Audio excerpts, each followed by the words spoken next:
Hello, Team Riza. Hello, Team Riza. So, ngayon is maglalagay tayo ng bago tayo magluto para may energy tayo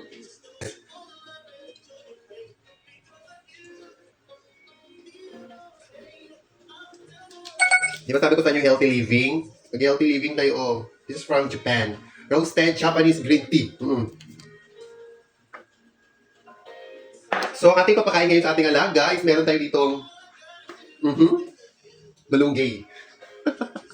Balunggay. Tsaka ano to, tanglad o lemongrass, tanglad o save lang yan. Basta na ba? Tsaka ganito ko lang pagayak-gayak yung yung ano sa itawag ganito, uy?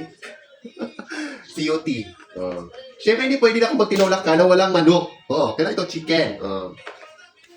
And then, yung mga niya, pampalasa.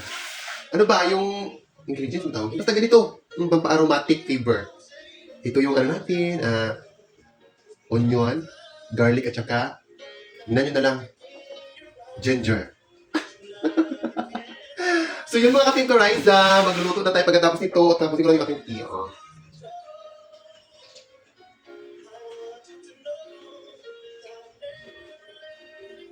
So, let's go! Before anything else, huwag natin kalimutan yung ating kasama. Dapat may entry din siya.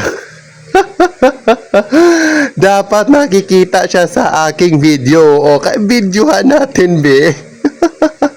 So, mag-start na tayo magluto, guys. Sa in a pan, naglagay lang ako ng mantika. Hindi na siya olive oil. Basta oil na lang na siya, oh. And then, naglagay na rin ako ng sibuyas, bawang, at saka yung aking slice na ginger. Ginger, o, tsaka mikos-mikosin na natin hanggang makuha yung aroma na gusto ninyo. May ganon. And pag ganito ng kulay niya, guys, pwede nyo nang ilagay yung yung inyong mga manok o ang sigbin. Pwede na siya ilagay para syempre mikos-mikosin na natin para syempre mawala yung langsa, kaya for the go. So yung lulutuin pala natin is tinula, hindi naman pwede magtinula ka na walang manok.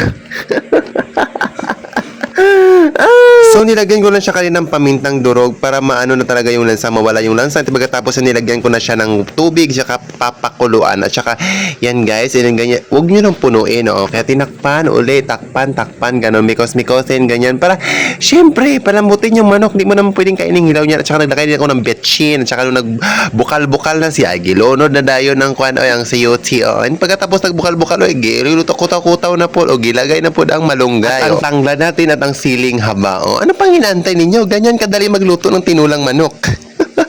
So, luto na rin siya, guys. At pwede natin kumain. At saka natin na rin doon sa table para makakain na yung aking mga alaga. At saka, syempre, bumalik agad ako kasi bawal naman talaga doon mag-video-video. Kaya nga, sa susunod mo live, guys. Bye, guys. Thank you for watching. Love, love.